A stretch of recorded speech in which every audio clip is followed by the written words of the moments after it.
I fumbled with the coffee maker, watching Angela try to pin her badge straight for the third time.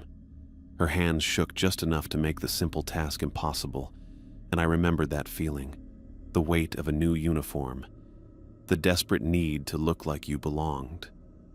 Here, let me help. I reached over and straightened the badge with one quick motion. First day nerves never really go away.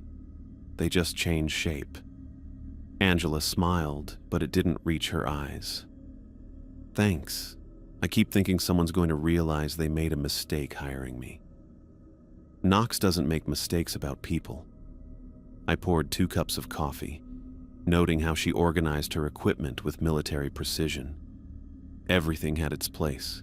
Everything served a purpose. That kind of thinking might actually help her here. But there are some things about working in Millfield that the Academy didn't cover. Small-town politics? She clipped her radio to her belt, testing the volume. I read about community policing strategies, building relationships with locals. Something like that. I handed her the coffee and sat down across from her. The break room felt smaller with 2 people in it, the fluorescent light buzzing overhead like an angry insect. Angela, I need you to listen carefully to what I'm about to tell you. Don't interrupt, don't ask questions until I'm finished, and don't assume I'm joking. Her eyebrows went up, but she nodded. Between 3 and 4 a.m., you never leave your patrol car. Not for anything. Not if someone's screaming for help. Not if you see a crime in progress. Not if the car catches fire. You stay inside with the doors locked and the windows up. Angela's mouth opened, then closed. She took a sip of coffee, buying herself time to process. If you get a call about someone needing help in the woods, especially near Blackwater Creek, you don't respond. You log it, you acknowledge the call, but you don't go. The dispatcher knows this. Knox knows this. I'm telling you, so you know this. Harper, what? I said no questions yet. I kept my voice level, professional. If you're driving on patrol and you see a tall figure standing on any gravel road, you turn around immediately. Don't try to get a better look, don't approach, don't shine your spotlight on it. Just leave. Angela set down her coffee cup, harder than necessary. This is hazing, right? Some kind of initiation thing? There's a little girl who sometimes appears near the old train tracks. She looks lost, maybe 7 or 8 years old, wearing a white dress. If you see her, you observe from a distance and radio for backup. You do not approach her. You do not try to help her. Harper. Angela's voice carried a warning edge. I didn't come here to play games. Neither did I. I met her eyes, letting her see that I wasn't smiling, wasn't winking, wasn't giving her any signal that this was anything other than deadly serious. The last rule is the most important one. If you hear tapping on your car windows while you're on patrol, especially at night, you do not look. You keep your eyes forward, you don't acknowledge the sound, and you wait for it to stop. Angela stood up abruptly, her chair scraping against the linoleum. Okay, I get it. The new girl needs to be scared into submission. Very funny. Sit down. Something in my tone made her pause. I'd used the same voice I'd used 3 years ago when I tried to warn Officer Martinez about the gravel road figure. He'd laughed too, right up until his transfer request 2 weeks later. Angela, I know how this sounds. I know what your training tells you about helping people in distress, but Millfield isn't like other places. I rubbed my temples, feeling the familiar headache that came with this conversation. These rules exist because officers before us learned them the hard way. Some of those officers aren't with us anymore. She sat back down slowly, studying my face. What do you mean, not with us? I mean they broke the rules and suffered consequences that go beyond getting written up or losing vacation days. I picked up my coffee but didn't drink it. The bitter smell reminded me of the night I'd first encountered the window tapper, sitting in my patrol car for 47 minutes while something circled the vehicle. Knox has been here 15 years. He'll tell you the same things I'm telling you, probably with more details about why each rule matters. This is insane. Angela shook her head, but she wasn't laughing anymore. You're talking about supernatural stuff. Ghosts and monsters. I'm talking about survival. I stood up and walked to the small window that looked out over Main Street. Millfield looked perfectly normal in the afternoon light. A few cars parked outside the hardware store, Mrs. Chen sweeping the sidewalk in front of her restaurant, kids riding bikes past the Methodist church. You can call them whatever you want. The labels don't matter. What matters is that you follow the rules. And if I don't? I turned back to face her. Angela had that stubborn set to her jaw that I recognized from my own mirror. Smart, determined, convinced that proper training and logical thinking could solve any problem. I'd been exactly the same way. Then you'll find out why the rules exist. I finished my coffee and rinsed the cup in the small sink. And once you find out, you can't unfind out. Some knowledge changes you permanently. Angela was quiet for a long moment, turning her coffee cup in slow circles on the table. How long have you known about this? 8 years, since my first week on the job. And you've never broken a rule? I dried my hands on the paper towel, taking my time. Once, the little girl rule, 3 years ago. What happened? I looked at Angela's eager, worried face and felt something twist in my chest. She reminded me of Emma at that age, all curiosity and fearless questions. That's a story for another day. Right now, you need to decide if you can handle working here knowing what I've just told you. Do I have a choice? You always have a choice. I checked my watch. Our shift starts in 2 hours. You can spend that time thinking about whether you want to stay in Millfield or request a transfer to somewhere more conventional. Angela stood up and straightened her uniform, her movements sharp and decisive. I didn't come here to run away from difficult situations. This isn't difficult, Angela. Difficult is dealing with domestic violence calls or drug arrests. This is something else entirely. She met my eyes, and I saw the exact moment she made her decision. Then I guess you better teach me how to handle something else entirely. I nodded, feeling that familiar mix of relief and dread that came with sharing the burden. Get your gear. We're going to take a drive around town before our official shift starts. I'll show you the places where the rules matter most. As Angela gathered her equipment, I wondered if I was making the same mistake Knox had warned me about. But watching her careful, methodical movements, I thought maybe this time would be different. Maybe this time, I could keep someone safe. 2 hours later, I was behind the wheel with Angela riding shotgun, both of us settling into the rhythm of night patrol. The streets of Millfield looked different after dark. Not threatening exactly, but expectant, like the town was holding its breath. So the 3 a.m. thing, Angela said, breaking the silence we'd maintained since leaving the station. What happens if you get out of the car? You don't want to know. That's not an answer, Harper. I turned onto Elm Street, our headlights sweeping across empty sidewalks and darkened storefronts. It's the only answer you're getting tonight. Some things you learn by not learning them, if that makes sense. It doesn't. Good. Hold on to that feeling. Angela shifted in her seat, and I could practically hear her brain working. She'd been like this since we left the station, question after question, trying to build a logical framework around information that refused to fit into neat categories. The dispatcher really knows about the Blackwater Creek calls? Meredith's been here longer than any of us. She knows which calls are real and which ones aren't. How can you tell the difference? I slowed as we passed the elementary school, noting the warm light in the janitor's office window. Lauren was working late again, probably finishing the deep cleaning she did every few weeks.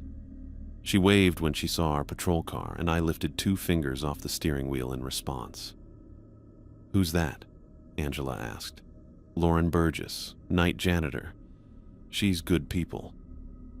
"Does she know about the rules?" "Lauren knows what she needs to know."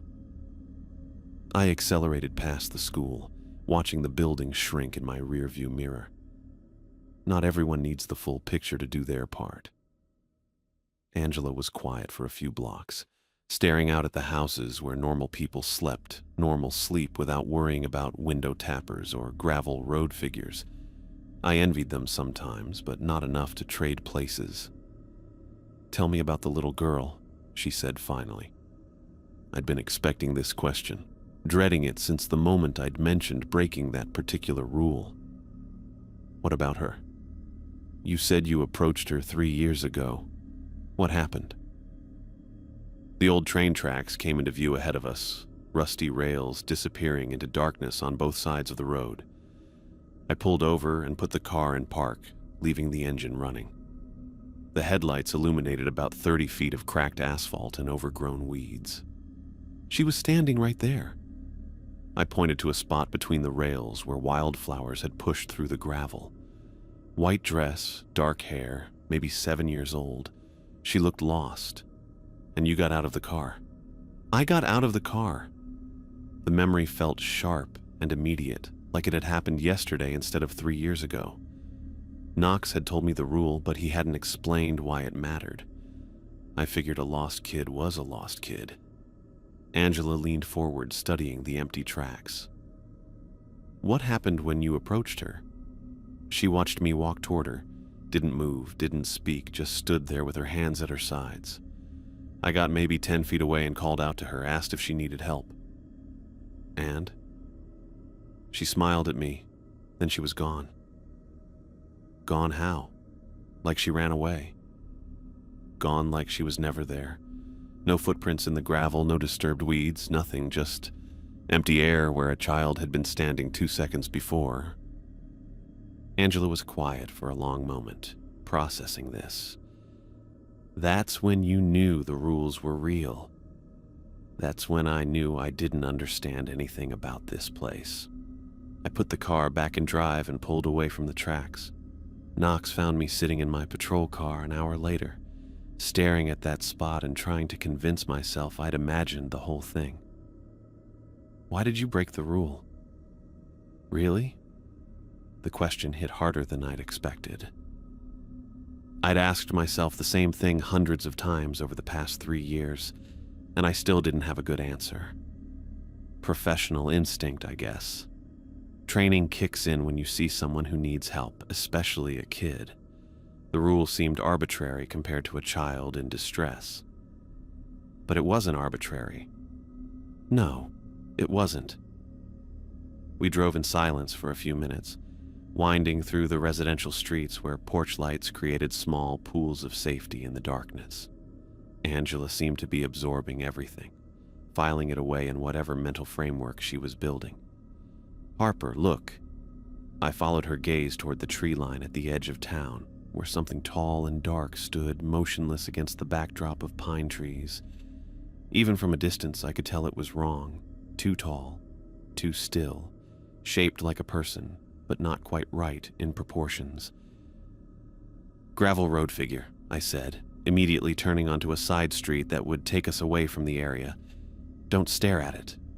But we should investigate. We should follow the rules." I kept my voice calm, professional, but my hands tightened on the steering wheel. That's exactly the kind of thinking that gets officers hurt. How do you know it's dangerous if no one's ever investigated properly? Because the officers who tried to investigate properly aren't around to tell us what they learned. Angela twisted in her seat, trying to get another look, but I'd already put enough distance between us and the figure that it was lost among the trees. "This is insane," she muttered. "We're law enforcement. We're supposed to protect and serve, not run away from things we don't understand. We are protecting and serving. We're protecting ourselves so we can serve the community tomorrow night and the night after that." I turned back toward the main patrol route, checking my watch. Almost midnight. "The rules aren't about cowardice, Angela. They're about survival." "Whose survival? Ours or theirs?" The question caught me off guard. I'd never thought about it that way before. Whether the rules protected us from them, or them from us. Maybe it was both. Does it matter? It might. I glanced at her, noting the determined set of her jaw. Angela wasn't going to be satisfied with simple obedience to arbitrary-seeming rules.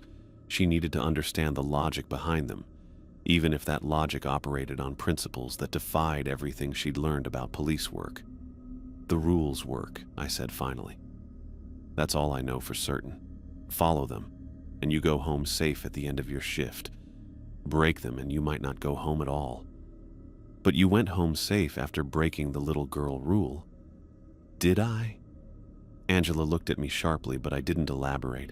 Some consequences weren't immediately visible, and some kinds of damage took years to fully understand. I'd gone home that night 3 years ago, but I'd never stopped thinking about the child's smile or the way she'd vanished like smoke. We finished the rest of our patrol in relative quiet, Angela asking occasional questions about patrol routes and radio protocols. Normal rookie concerns that felt almost refreshing after our earlier conversation. But I could see her mind working, cataloging everything she'd seen and heard, building theories about how it all fit together. As we headed back to the station at the end of our shift, Angela finally spoke up again. "Tomorrow night, I want to hear about the other rules. All of them. Tomorrow night, you'll learn what you need to learn." "That's not the same thing." "No," I agreed, pulling into the station parking lot. "It's not." I walked into the station expecting to find Angela getting ready for patrol, but instead she was hunched over a stack of incident reports at Knox's desk, a yellow legal pad covered in her neat handwriting beside her. "Find anything interesting?" I asked, though part of me hoped she hadn't. Angela looked up, pushing her glasses up her nose. "These reports are weird, Harper.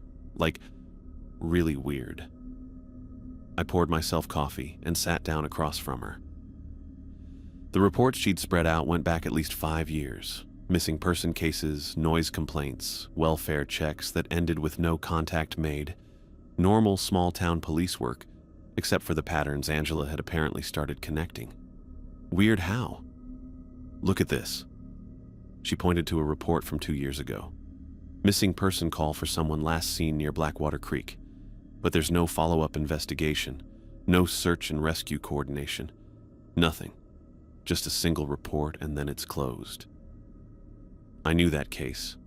I'd taken the initial call myself, logged it properly, and then watched Knox quietly file it away. Sometimes people don't want to be found. 17 times in 5 years, all near the same location. Angela's pen tapped against the legal pad. And look at the timing. Every single disappearance happened between midnight and dawn. Before I could respond, Knox walked in carrying a box of donuts and looking like he'd rather be anywhere else. He took one look at the report spread across his desk and sighed. I was wondering when this would happen. "Knox?" Angela straightened in her chair, shifting into what I was starting to recognize as her interrogation posture. "These incident reports don't make sense. There's no follow-through on any of the supernatural adjacent cases." "Supernatural adjacent?" Knox set the donuts down and hung up his jacket. "That's a new one. You know what I mean. The cases that probably relate to Harper's rules." Knox glanced at me and I shrugged.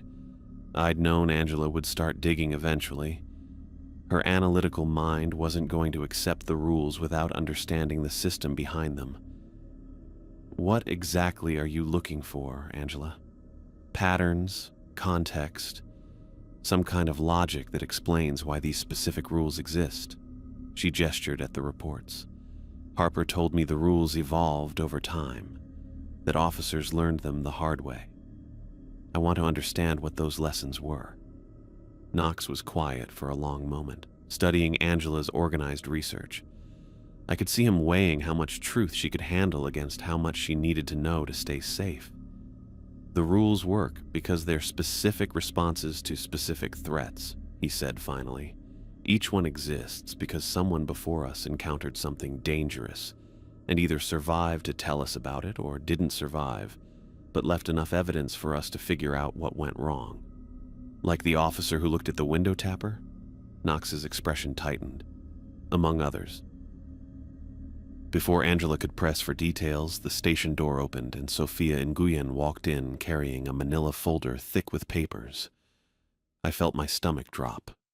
Sophia showing up unannounced usually meant she'd found something in the historical records that would complicate our lives. "I hope I'm not interrupting," Sophia said, though she clearly had no intention of leaving if she was. "But I found some things I thought you should see." Knox looked like he wanted to object, but Angela was already clearing space on the desk. "What kind of things?" Sophia opened the folder and pulled out photocopied newspaper clippings, some so old the text was barely readable. "I've been researching the historical context for the phenomena you've been dealing with. These incidents go back much further than anyone realized." I leaned forward despite myself. The oldest clipping was dated 1952, with a headline that read, "Local Man Vanishes Near Creek." The article was brief, but it mentioned Blackwater Creek specifically and described the missing person as having been heard calling for help before disappearing. "This is from 70 years ago," Angela said, scanning the article. "The same location, the same pattern. It gets more interesting." Sophia spread out more clippings. 1967, 3 teenagers disappeared after investigating strange sounds in the woods.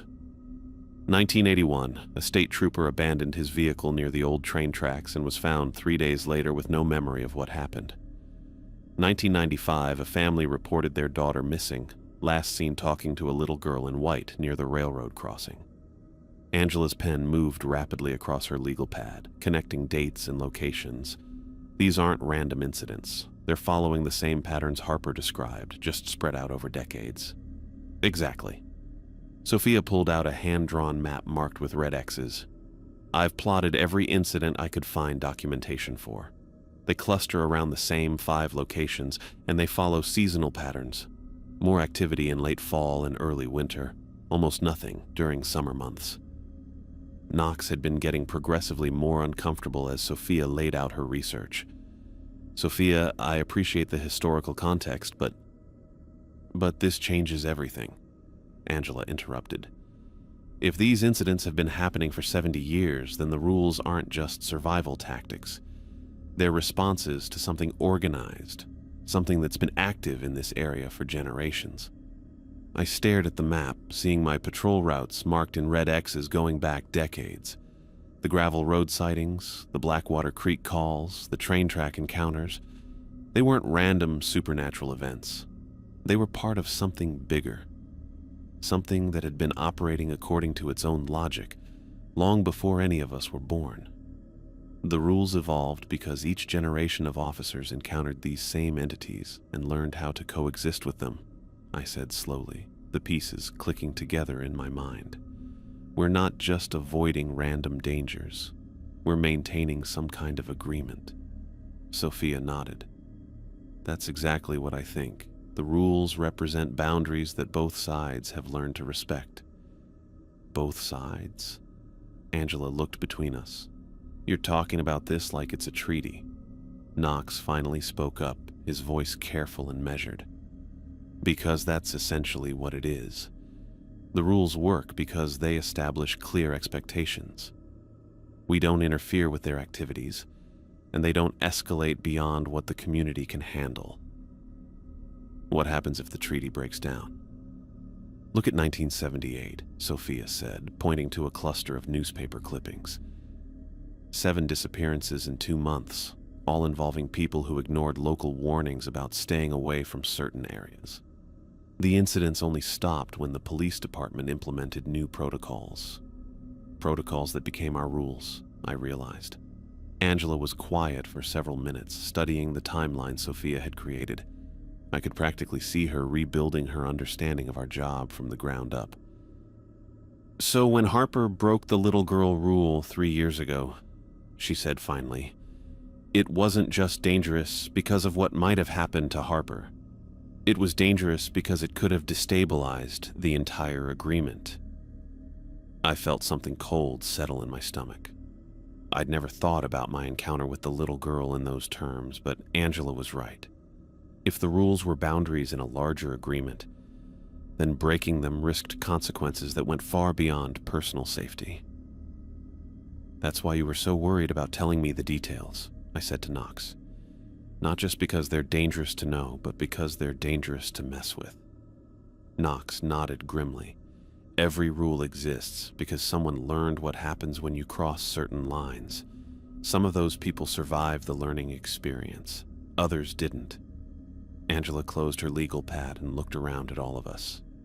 "So our job isn't really law enforcement in any traditional sense.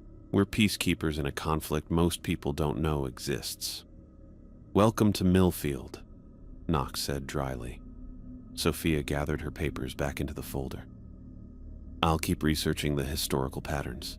If we understand how this agreement developed, we might be able to predict when it's under stress." After she left, the three of us sat in the station's fluorescent lighting, processing what we'd learned. Angela's research had revealed something I'd never fully grasped in 8 years of following the rules. We weren't just surviving supernatural encounters. We were maintaining a balance that protected the entire community. "Ready for patrol?" Knox asked, checking his watch. Angela stood up and straightened her uniform. More ready than I was yesterday. As we headed out to the patrol car, I realized that Angela's analytical approach had given us something I'd never had before: context. The rules weren't arbitrary survival tactics imposed by paranoid supervisors. They were the result of decades of trial and error, negotiated in blood and disappearances by officers who'd learned to coexist with something that defied every assumption about how the world worked. "Harper," Angela said as we got into the car, "tomorrow I want to map out our patrol routes against Sophia's incident locations. If we're maintaining a treaty, we should understand the territory it covers." I started the engine, feeling something shift in how I thought about our work. For 8 years, I'd followed the rules because they kept me alive. Now I understood that following them kept everyone alive. "Tomorrow," I agreed, "but tonight we just drive the routes and keep the peace." The radio crackled to life at 3:17 a.m., just as I was telling Angela about the Methodist Church's history, with late-night incidents. We were parked across from the white clapboard building, its steeple cutting a dark line against the star-filled sky. "Unit 12, we have a..." Tap, tap, tap. The sound came from Angela's window, soft but deliberate. 3 measured knocks, like someone asking politely to be let in. Angela's head started to turn toward the sound, and I grabbed her arm hard enough to leave marks. "Don't." My voice came out sharper than I'd intended. "Eyes forward. Don't look. Tap, tap, tap." The sound moved to the rear window, then to my side of the car. Angela's breathing had gone shallow, and I could feel her muscles tensing under my grip. "Harper, someone's out there. We need to sit still and wait for it to stop." Tap, tap, tap. Now it was on the windshield, directly in front of us. I kept my eyes fixed on the church's front door, counting the white paint chips on the wooden steps. Angela was shaking now, her training screaming at her to investigate, to help, to do something other than sit like a target. "This is insane," she whispered. "We're police officers. We don't hide from..." Tap, tap, tap. The sound circled back to her window, more insistent this time. Whatever was out there knew we could hear it. Maybe it knew we were struggling not to look. "Harper, please. Just tell me what's out there." "I don't know." And that was the truth. I'd never looked either. Never been tempted enough to risk finding out. Knox told me about an officer who turned to see what was tapping. Said the guy was never the same after. What does that mean? Tap, tap, tap. It means he finished his shift that night, went home to his wife and kids, and never spoke another word to anyone. Not his family, not his partner, not the department psychologist. Just silence for the rest of his life. Angela's hand moved toward the window, and I tightened my grip on her arm. "Don't even think about it." The tapping continued for what felt like hours, but was probably only 10 minutes. It moved around the car in a pattern. 3 taps on each window, then the roof, then back to the windows. Methodical. Patient. Like it had all the time in the world to wait for us to break. Angela had stopped shaking, but I could feel her pulse hammering against my fingers. She was fighting every instinct she'd developed in her training, every protective impulse that made her want to be a cop in the first place. "How do you stand it?" she asked quietly. "You learn to think about other things, count something, recite the alphabet backwards. Anything to keep your mind busy until it stops. Tap, tap, tap. What if it doesn't stop? It always stops." And then it did. The silence felt almost violent after the rhythmic tapping, like someone had suddenly turned off music you'd been hearing for hours. I waited another 5 minutes, counting my heartbeats before I trusted myself to start the car. "Is it gone?" Angela asked. "Probably." I pulled away from the church slowly, checking my mirrors out of habit rather than any real desire to see what might be back there. "But we're not talking about it anymore tonight." Angela nodded, though I could see her hand still trembling as she tried to write something in her patrol log. She gave up after the pen slipped from her fingers twice. We drove in silence for 20 minutes, both of us trying to process what had just happened. I was proud of Angela for not looking, but I could see the experience had shaken something loose in her understanding of what our job actually required. The radio crackled again at 3:47 a.m. "Any unit available, we have a report of someone in distress near Blackwater Creek. Caller reports hearing cries for help coming from the woods." Angela's hand moved toward the radio before I could stop her. "Unit 12 responding." I grabbed the radio out of her hand and clicked it off. "What are you doing?" Angela stared at me like I'd lost my mind. "Someone needs help." "No one needs help." "You heard the call. Someone's in distress near the creek." "I heard a call that matches exactly what I told you about on your first day. The calls that sound real but aren't." Angela reached for the radio again, and I held it away from her. "Harper, this is our job. We respond to calls for help. Not this call." The radio crackled again, and dispatch repeated the information. This time we could hear something in the background of the call. A voice, distant but clear, calling for help. It sounded young, maybe a teenager, and scared. "Please," the voice said through the static. "I'm lost. I can't find my way out." Angela's face went white. "That's a kid, Harper. A kid who's lost in the woods." "It's not a kid." "How can you be sure?" "Because I've heard this exact call 17 times in 8 years. And every time an officer responded, they found nothing. No footprints, no signs of disturbance, no missing person reports that matched the voice." The radio crackled a third time. The voice was clearer now, more desperate. "Help me, please. I'm so cold." Angela was crying now, tears streaming down her face as she listened to what sounded like a child in genuine distress. Every protective instinct she had was screaming at her to respond, to help, to do something other than sit in our patrol car and listen to someone suffer. "This is wrong," she whispered. "This is so wrong." "I know." "Then why aren't we doing anything?" "Because the officers who tried to do something came back different. Or they didn't come back at all." The calls continued for another 10 minutes, growing more desperate, more heartbreaking. The voice described being cold, being lost, being afraid of things moving in the darkness. It was everything designed to make a police officer abandon caution and rush to help. Angela had her hands pressed over her ears, but she could still hear it. We both could. "Make it stop," she said.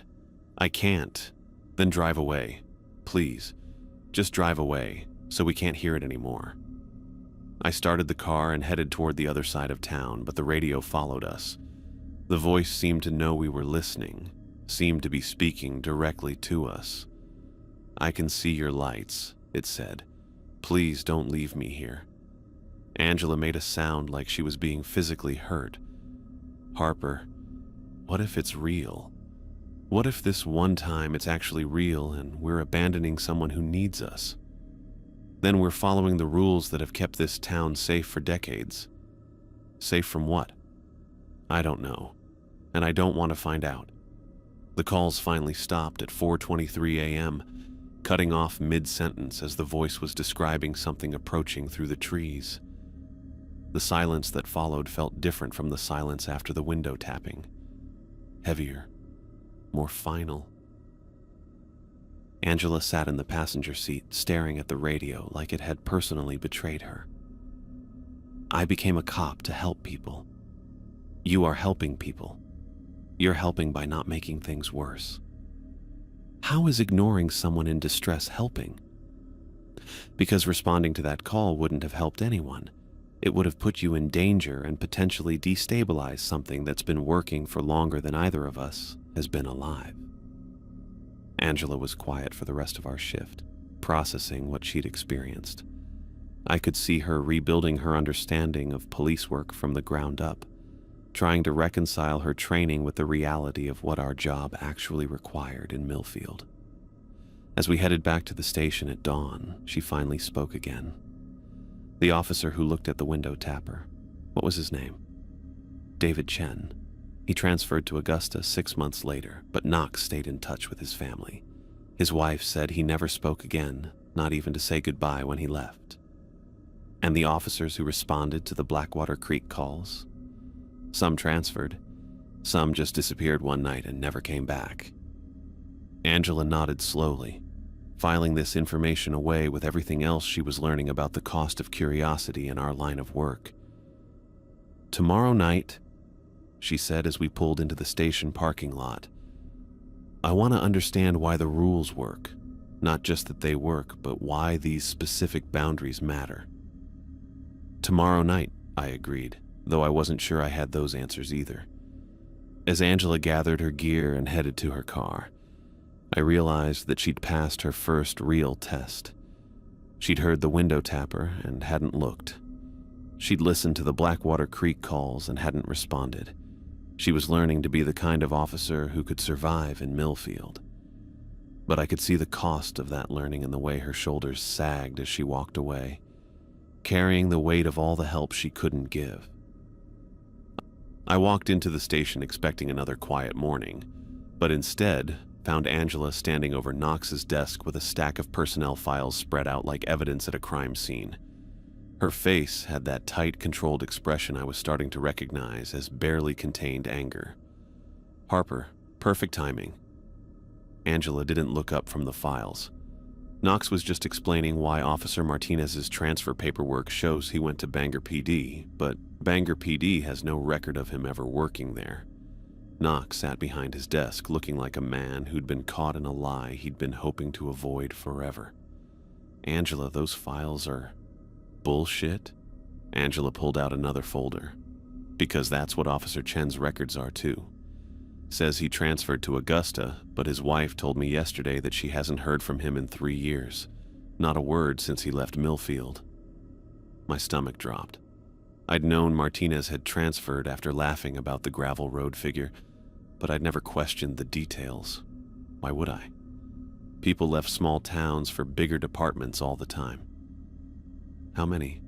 I asked, though part of me didn't want to know. Angela's finger traced down a handwritten list.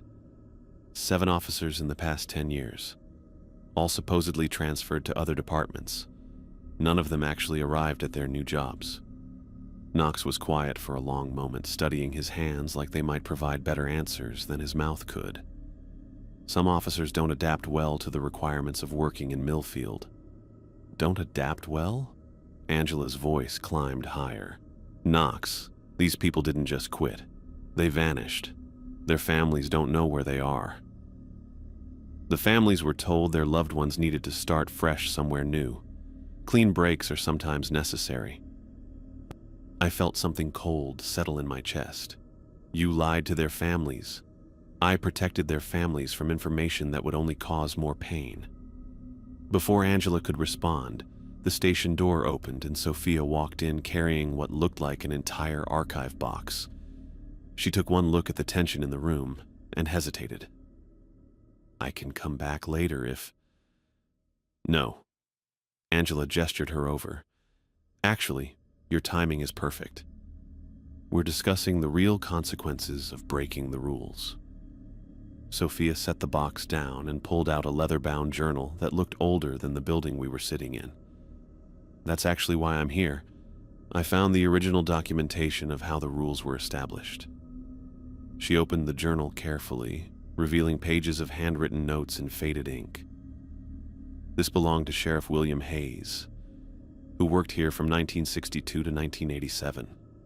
He documented everything: the incidents, the negotiations, the agreements. Negotiations? I leaned forward despite myself. The rules weren't developed through trial and error like we thought. They were negotiated, deliberately, between Sheriff Hayes and representatives of what he calls the established residents. Angela looked between the journal and Knox. Representatives. Sophia turned to a page marked with a red ribbon. Hayes writes about a series of meetings that took place in 1978 after 7 people disappeared in 2 months. He describes sitting down with entities he could communicate with to establish boundaries that both sides could live with. Knox had gone very still. "Sophia, where did you find that journal?" "In the basement of the Historical Society, filed under Municipal Records, Miscellaneous. It was sitting right there with budget reports and zoning documents. It was supposed to be destroyed when Hayes retired. Well, it wasn't." Sophia flipped through more pages. "And it explains everything. The 3 a.m. rule exists because that's when they conduct what Hayes calls essential activities that humans shouldn't witness. The Blackwater Creek calls are recruitment attempts. They're looking for people who will respond to distress calls without backup." Angela's pen was moving rapidly across her notepad. "Recruitment for what?" "Hayes doesn't say exactly, but he mentions officers who joined the established residents after breaking certain protocols." The cold feeling in my chest spread to my arms. "Joined them?" "Look at this entry from October 1978. Sophia read directly from the journal. "Officer Thompson approached the gravel road figure despite explicit instructions. Found him 3 days later standing with them at the forest edge. He acknowledged my presence, but did not respond to verbal commands. Have concluded that Thompson is no longer available for human duties." Angela set down her pen. "Thompson didn't transfer. He became one of them." According to Hayes, yes. The rules aren't just about avoiding danger. They're about avoiding recruitment. Knox finally spoke, his voice heavy with something that might have been relief. "Now you understand why some information is better kept confidential." "No." Angela stood up, her chair scraping against the floor. "Now I understand why you've been lying to us. These aren't just survival tactics. They're the terms of a treaty with entities that can turn human beings into something else." I stared at the journal, thinking about every officer I'd known who'd left Millfield. Martinez, who'd laughed about the rules. Chen, who'd looked at the window tapper. 3 others whose names I barely remembered because Knox had always made their departures sound routine. "How many of our missing officers are still out there?" I asked. Hayes documented 4 confirmed cases of officers joining the established residents. The others... Knox shrugged. "Some genuinely transferred. Some broke rules that resulted in different consequences." "Different how?" "Some violations result in recruitment. Others result in what Hayes calls permanent silence. Still others lead to complete disappearance with no trace left behind." Angela was pacing now, her analytical mind working through the implications. "So when Harper broke the little girl rule 3 years ago, she risked being recruited, silenced, or disappeared entirely?" "Yes." "Then why is she still here? Still human?" Knox looked at me, and I felt the weight of a secret I'd been carrying for 3 years pressing against my chest. "Because Harper's violation was unique." "Unique how?" I closed my eyes, knowing I couldn't avoid this conversation any longer. Because the little girl looked exactly like my sister Emma. The silence that followed felt like a physical thing, heavy and uncomfortable. Angela stopped pacing. Sophia looked up from the journal. Knox nodded like he'd been waiting for me to admit this for years. Your sister? Angela's voice was careful, like she was approaching something fragile. Emma died in a car accident when she was 8. I was supposed to pick her up from school that day, but I had to work late.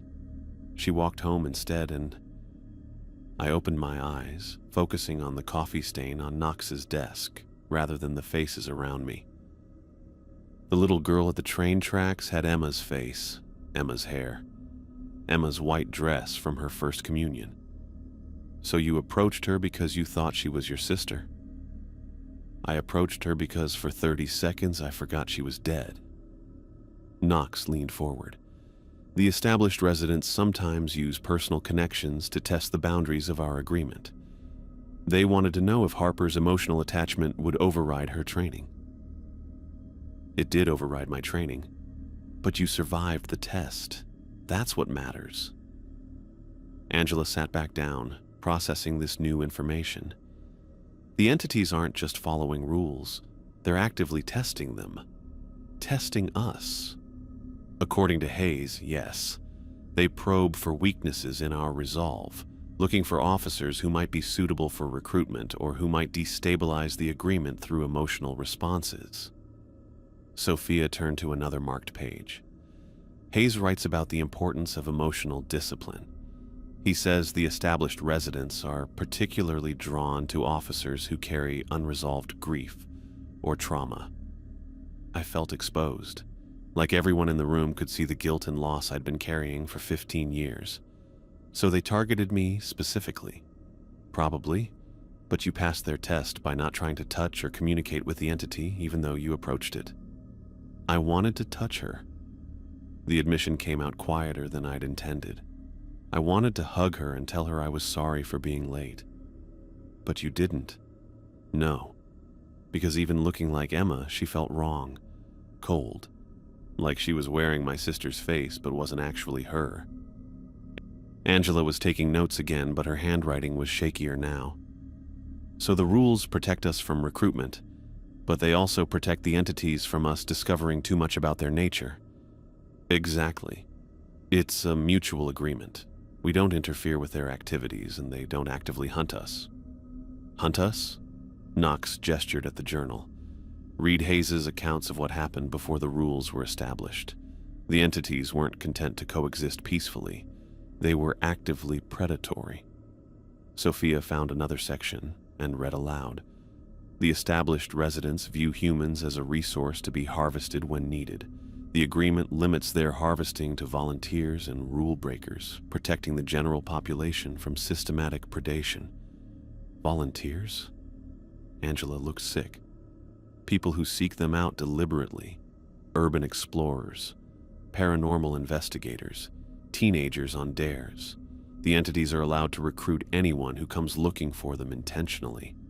I thought about all the missing person reports we'd filed over the years. Hikers who'd ignored trail warnings. College students who'd come to Millfield specifically because of internet rumors about supernatural activity. We'd always assumed they'd gotten lost or moved on to other towns. They didn't get lost, I said. They found exactly what they were looking for.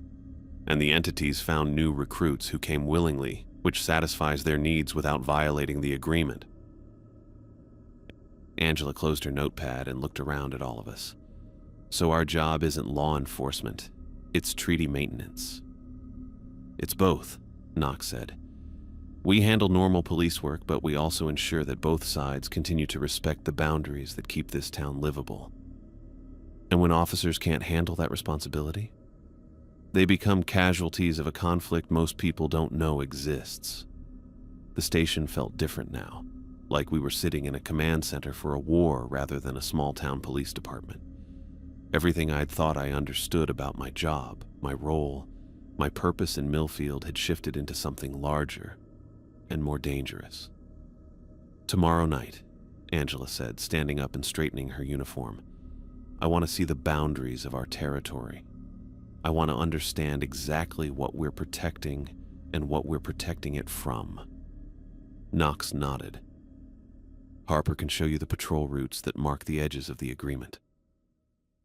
As Angela gathered her things and headed out, I realized that she'd crossed some invisible line in her understanding of our work. She wasn't just learning to survive in Millfield anymore. She was learning to be a guardian of something much bigger than herself. "Harper," Knox said after Angela left, "you did the right thing telling her about Emma." "Did I? Or did I just give the entities more information they can use against us?" "You gave Angela the context she needs to understand why the rules matter on a personal level. That's going to keep her alive." I hoped he was right, but as I headed out to start my shift, I couldn't shake the feeling that every truth we shared made us more vulnerable to entities that had been studying human weakness for over a century. I pulled into the station parking lot at sunset, watching Angela check her gear with the methodical precision that had become second nature over the past few weeks. She wasn't the nervous rookie who'd fumbled with her badge anymore.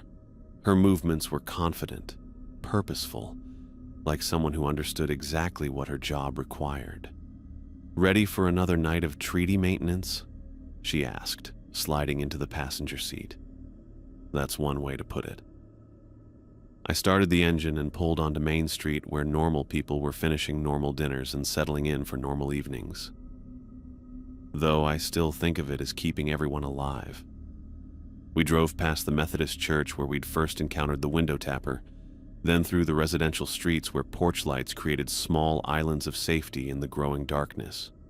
Angela had stopped asking questions about every shadow and started recognizing the difference between ordinary night sounds and something that required attention. "Knox radioed earlier," she said, checking her notepad. "Lauren's working late at the school again, deep cleaning the gymnasium." I nodded, turning toward the elementary school where warm light spilled from the janitor's office windows. Lauren was there as promised, moving efficiently through her evening routine of mopping floors and checking locks. When she spotted our patrol car, she raised her hand in the familiar two-finger wave that meant everything was secure on her end. "She's been doing this for 12 years, I told Angela. "Keeping the school safe so kids can learn without worrying about things they shouldn't have to understand yet."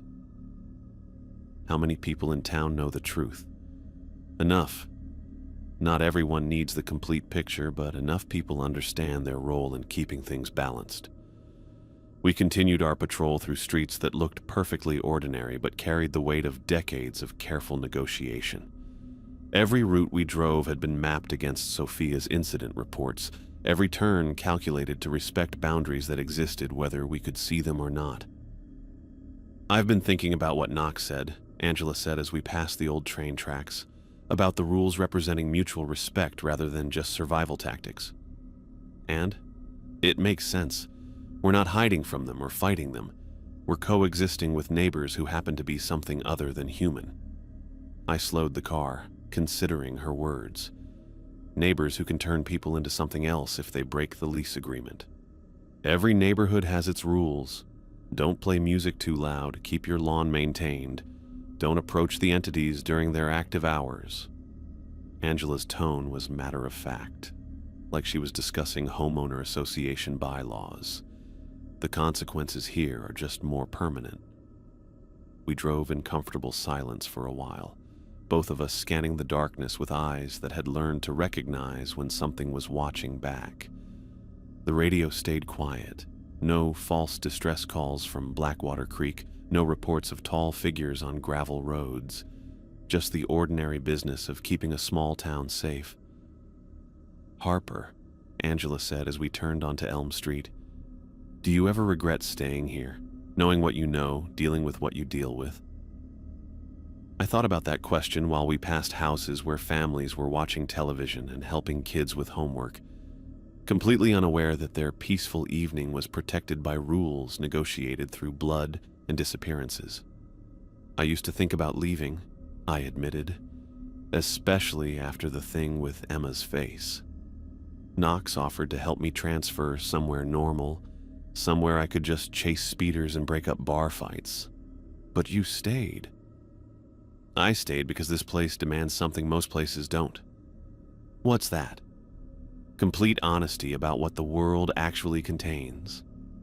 I pulled over near the town limits, where pine trees created a dark wall against the star-filled sky. Most people get to pretend that reality is safe and predictable and follows rules they understand. We don't get that luxury. Angela nodded slowly. And you prefer knowing the truth? I prefer being useful in a place where my knowledge matters, where following the rules I've learned keeps people safe in ways they'll never understand.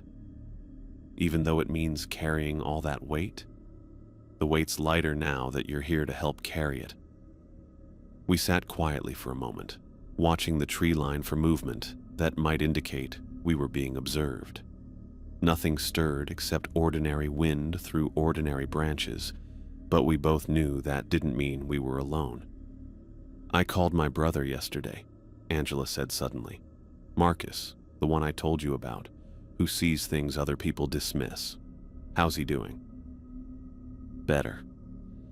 I told him about a town where people take those experiences seriously, where seeing things others can't see is considered valuable rather than crazy. What did he say? He asked if there were job openings. I laughed despite myself. We could probably use someone with his particular skills. That's what I told him, maybe someday, when he's ready. The radio crackled to life with a routine traffic stop on the other side of town. Normal police work that reminded us we still handled ordinary problems alongside the extraordinary ones. We responded with our location and continued patrol, 2 officers protecting a community that trusted us to maintain balances they couldn't see. As we drove past Blackwater Creek, Angela pointed to the water reflecting moonlight between the trees. It's beautiful here, you know. Even knowing what we know. Especially knowing what we know. Most beautiful places hide their dangers. Here, the dangers are part of the beauty. Like knowing that something ancient and powerful chose to share this space with us instead of simply taking it. Exactly. We completed our patrol as dawn approached, driving routes that had become as familiar as breathing. The town looked peaceful in the early morning light. A small Maine community where people worked hard, raised families, and lived good lives protected by agreements they'd never need to understand. One more question, Angela said as we headed back to the station. Do you think we're the good guys in this arrangement? I considered that while we passed the elementary school where Lauren was finishing her night shift, the Methodist church where we'd learned to sit still and wait, the train tracks where I'd seen my sister's face on something that wasn't my sister. I think we're the people who chose to take responsibility for something bigger than ourselves, I said finally. Whether that makes us good guys or just necessary ones, I'm not sure it matters. Angela nodded, understanding settling over her features like someone accepting a weight she was strong enough to carry. I can live with being necessary. As we pulled into the station parking lot, the sun was rising over Blackwater Creek, painting the water gold and making the whole town look like something from a postcard. Just another beautiful morning in a place where the impossible was simply part of daily life, protected by people who'd learned that some truths were worth the cost of knowing them. Same time tomorrow? Angela asked, gathering her gear. Same time tomorrow, I agreed, watching her walk to her car with the confident stride of someone who'd found her place in the world, even if that place required her to coexist with entities that could steal human faces and turn officers into something other than human. I sat in the parking lot for a few extra minutes, watching the town wake up around me. Millfield looked exactly like what it was, a small community where people cared about each other and worked together to keep everyone safe.